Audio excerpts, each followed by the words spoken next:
It's 14th of April 2025. Keeping in view of the tussle between the center and the states, especially that of Kerala and Tamil Nadu, the governors who have been appointed by the center, by the President of India, let's take a look at trends in center-state relations in Lakshmikanth, Indian Polity. From the time of independence till 1967, center-state relations were mostly smooth because there was just one party rule at the center and most of the states. But in the 1967 elections, the Congress party was defeated in 9 states. And so the Congress position at the center became weak. So there began a new era of center-state relations. In those states with non-Congress rulers, there was huge opposition against the center and center interference. Many issues were raised, such as state autonomy, more powers, financial resources. That is, there was more demand for more powers and financial resources to the states. And so began tensions and conflicts in such center-state relations. If I have to cut short the tension areas in center-state relations to a few points, there will be 14. I can summarize it to 14 points. The first one was regarding the mode of appointment and dismissal of the governor. The second one has relation to the present. That is, the second one is discriminatory and partisan role of the governors. This we are seeing in Kerala, Tamil Nadu in the present. So the first 2 points are mainly dealing with governors. Then comes the third point regarding the imposition of president's rule for partisan interest. So president's rule is the third problem of tension. Fourth point is regarding the deployment of central forces in the states. For what? To maintain law and order. An example of this is, I think, the CBI and everything. And not to mention CAPF or Central Armed Police Forces. Fifth one is also related to the problem that Tamil Nadu and Kerala are facing. That is, fifth one deals with reservation of state bills. For what? For consideration of the president. Then comes the sixth one, which is also related to the current issue. That is, sixth one is discrimination in financial allocations to the states. The seventh area of tension is the role of planning commission at that time. The role of planning commission in approving state projects. Now, since 2015, it has been replaced by the Niti Aayog. Then comes the eighth point, that is the management of all India services like IAS, IPS, IFOS, which is the Indian Forest Service.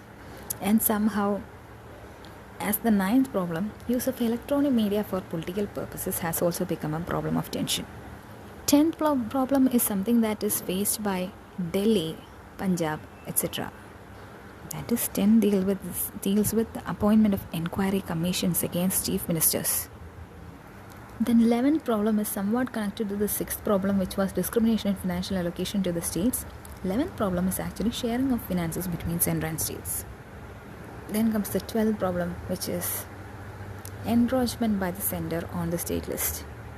Then comes the 13th problem, that is the implementation of centrally sponsored schemes by the states.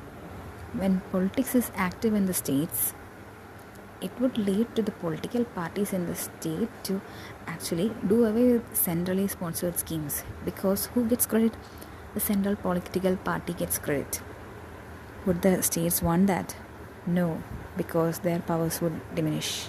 Their popularity would diminish among the people of the area who may be their followers. Then comes the 14th problem, that is the mode of operation or modus operandi of the central agencies. Who are the central agencies? CBI, Enforcement Directorate, and so on. So due to all these problems and one party rule not being there since 1967, all these 14 issues and more have been under consideration since the mid-1960s. When problems are under consideration, don't you need solutions? Of course you do. So what are the solutions that were implemented? That would be the setting up of the ARC, the Rajamannar Committee, Anandpur Sahib Resolution, Sarkaria Commission, West Bengal Memorandum, which came before the Sarkaria Commission. Then the Panchi Commission, which has got 38 recommendations. Let me just tell all the years in a glimpse. The first ARC in India was set up in 1966. Then Rajamanar Committee was set up in 1969 in Tamil Nadu under the chairmanship of Dr. P.V. Rajamannar. And let me add in between, the first ARC was under the chairmanship of Morarji Desai, and later on it was followed by K. Hanumandaya. Then there are various other people that came after that, which we will discuss when we discuss ARC in detail. Then came the Anandpur Sahib Resolution in 1973, which was adopted by the Akali Dal regarding both political and religious demands in a meeting held at Anandpur Sahib in Punjab. Then came the West Bengal Memorandum in 1977. At that time, West Bengal government was led by the communists, and it had 8 suggestions.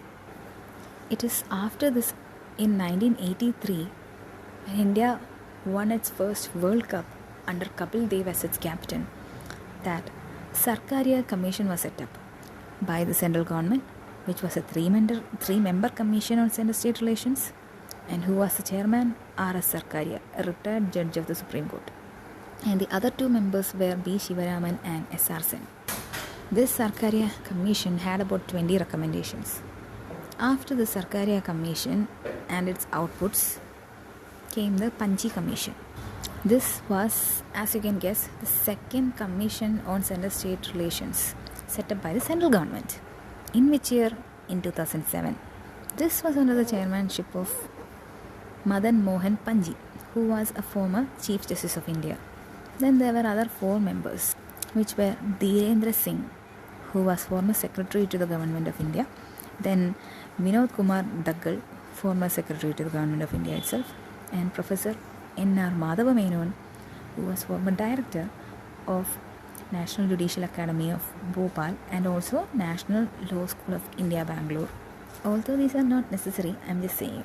And then comes the 4th member, who was Dr. Ambaresh Bagchi, who was an emeritus professor of the National Institute of Public Finance and Policy in New Delhi. But in 2008, Dr. Bagchi passed away. So Vijay Shankar, who was former director of CBI, the Government of India, he was appointed in his place as a member of the commission in October 2008. And it is this commission that had 38 recommendations regarding center-state relations. All this will be dealt with in detail very soon enough.